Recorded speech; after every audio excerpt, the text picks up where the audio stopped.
নতুন ইসি গঠনের সার্চ কমিটিতে ৩ শতাধিক নাম, কয়েকটি পেয়েছে একাধিক দল থেকে। তালিকায় আছে সাবেক আমলা, বিচারক, সেনা কর্মকর্তা ও সুশীল সমাজের প্রতিনিধি।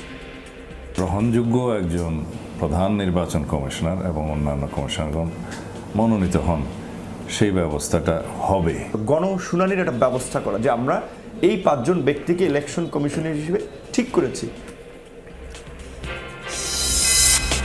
সব সম্মেলন শেষে দেশে ফিরলেন ডক্টর ইউনূস। শাহজালাল আন্তর্জাতিক বিমানবন্দরে প্রবাসীদের জন্য বহির্গমন লাউঞ্জ উদ্বোধন।